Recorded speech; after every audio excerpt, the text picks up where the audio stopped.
Welcome back, friends. I'm Annabelle, and together we're going to read. As always, if you'd like to follow along, down in the video description box I've included a link to an ebook, or you can enable captions, and I've also included some source links to various information down in the video description box as well.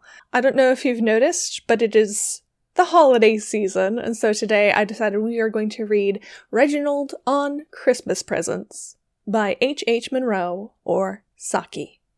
"I wish it to be distinctly understood," said Reginald, "that I don't want a George Prince of Wales prayer book as a Christmas present.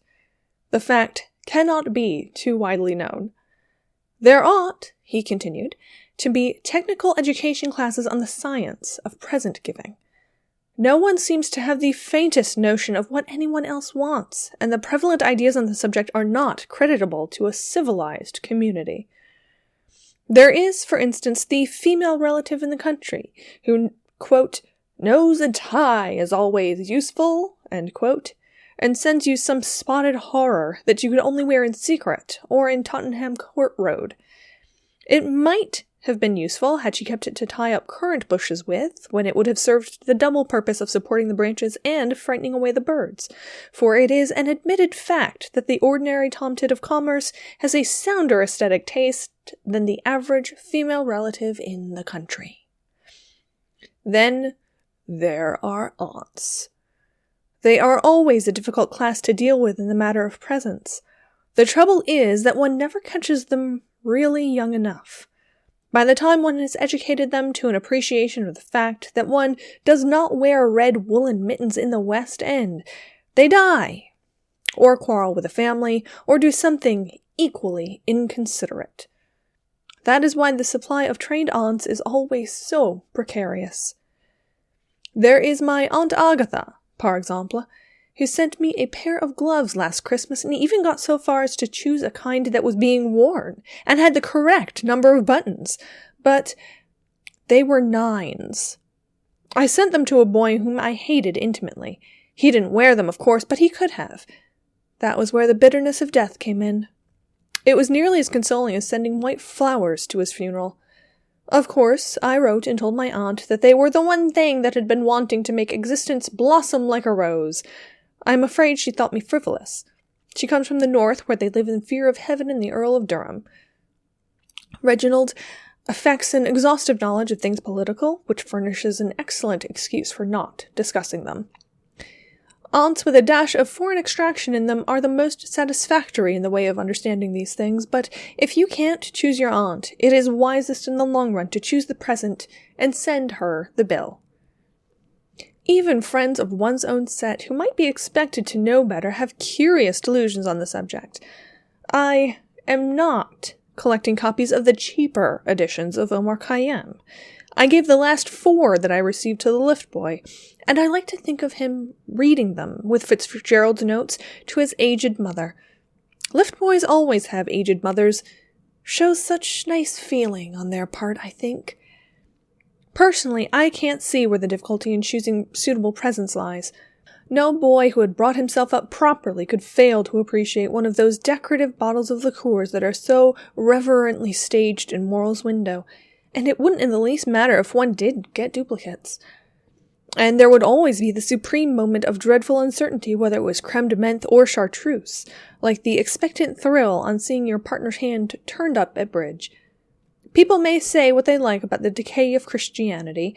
The religious system that produced green chartreuse can never really die.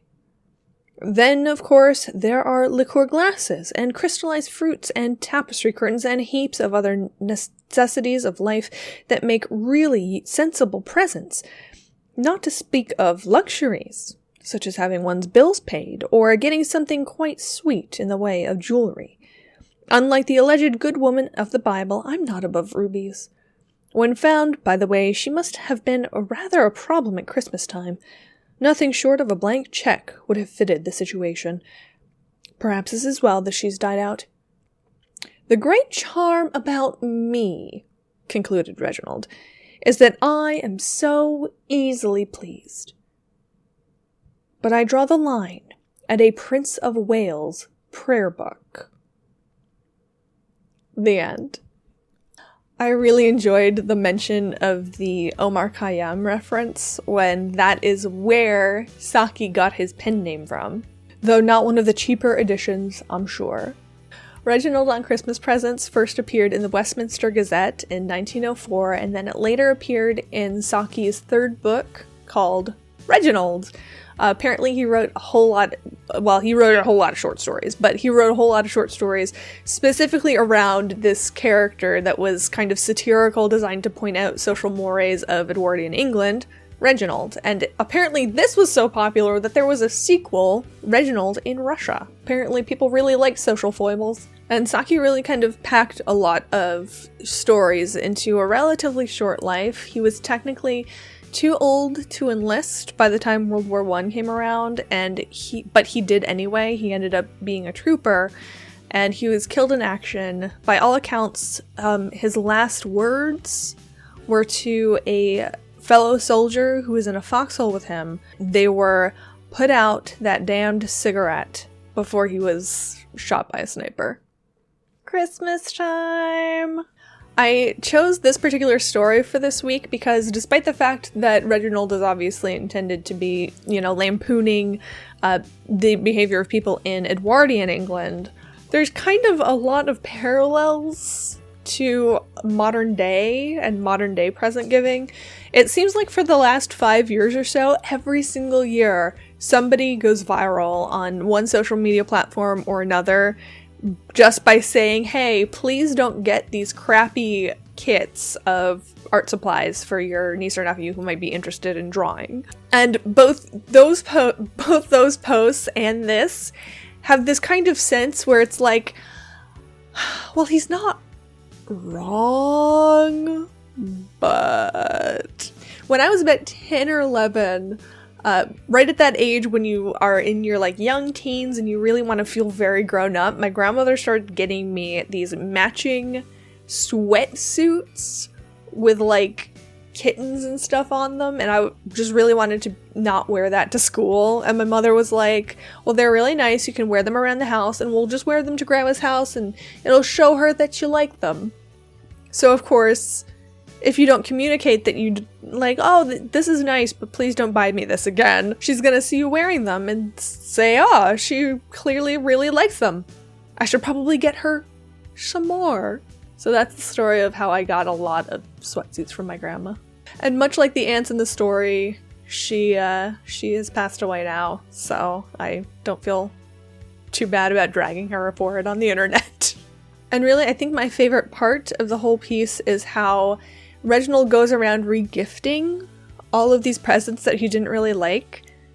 So he's just perpetuating this cycle of crappy presents. I'm sure that lift boy that got the 4 copies of Omar Khayyam, and not the nice ones, was very appreciative of these 4 copies of the same book from the same guy.